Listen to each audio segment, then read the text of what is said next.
Come facciamo a fare partire il nostro innesco? Ve lo spiego con un modo molto semplice. Facciamo come fosse questo fiammifero il nostro elettrodo e questo è il nostro materiale che noi dobbiamo saldare. Se noi usiamo il fiammifero con questa maniera, ovviamente non parte il fiammifero, ma dobbiamo tenere l'elettrodo a 80 gradi o a 60 gradi o a 45 gradi.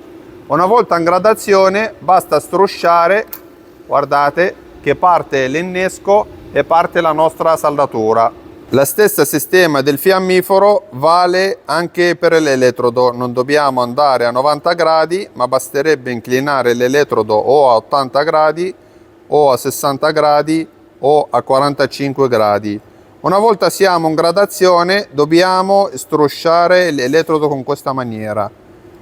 Guardate, con questa maniera qua. Strusciando l'elettrodo con questa maniera parte l'innesco. Una volta che parte l'innesco dobbiamo stare staccati dal nostro pezzo che noi dobbiamo saldare circa 2 mm, come vedete, 2 mm massimo, non dobbiamo andare oltre. Guardate, e andiamo avanti a effettuare la nostra saldatura. Cosa sono questi due simboli che si trovano sulla saldatrice? Abbiamo un polo positivo e un polo negativo. Tra il polo positivo e il polo negativo, dove possiamo attaccare la pinza portamassa e la pinza portaelettrodo. Praticamente ci sono due polarità, una polarità inversa e una polarità diretta. Qual è la differenza tra una e l'altra? Praticamente la polarità inversa, l'arco viene concentrato sulla punta dell'elettrodo, favorendo così la stabilità dell'arco. In questo caso la temperatura sul bagno di fusione raggiunge fino a 2800 gradi, mentre la temperatura sulla punta dell'elettrodo raggiunge fino a 3500 gradi. Questo tipo di polarità è molto consigliato per i spessori leggeri, materiale sottile. E la pinza portaelettrodo va attaccata nel polo positivo e la pinza portamassa va attaccata nel polo negativo. Per quanto riguarda la polarità diretta, l'arco viene concentrato sul pezzo di metallo che noi dobbiamo saldare, favorendo così la fusione. In questo caso la temperatura sul bagno di fusione raggiunge fino a 3500 gradi. Mentre la temperatura sulla punta dell'elettrodo raggiunge fino a 2800 gradi. Questo tipo di polarità è molto consigliato per materiale di grande spessore e la pinza portaelettrodo va attaccata nel polo negativo e la pinza portamassa va attaccata nel polo positivo.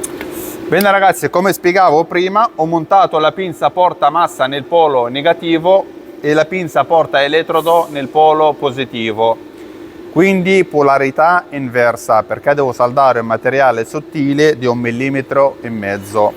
Quindi la pinza portamassa o l'attacco sul banco o lo vado ad attaccare sul pezzo che noi dobbiamo saldare, come vedete. Per quanto riguarda l'elettrodo lo vado ad attaccare sulla pinza portaelettrodo in questo modo.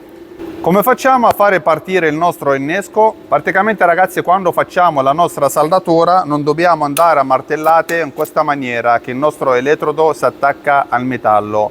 Una volta che si attacca l'elettrodo con questa maniera sul metallo, stacchiamo via la pinza portaelettrodo, aspettiamo qualche secondo che si raffredda l'elettrodo facendo questo movimento e ancora l'elettrodo buono da utilizzare. Ma nel modo corretto dobbiamo strusciare l'elettrodo per fare partire bene il nostro innesco, con questa maniera qua.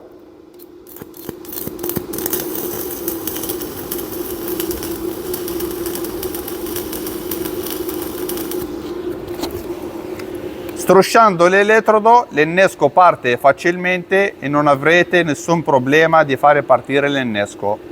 Per qualsiasi informazione ragazzi, se avete dei dubbi scrivetemi pure nei commenti. Mi raccomando ragazzi, salvate il video, condividetelo, mettete like, mettete commenti. Ciao, alla prossima.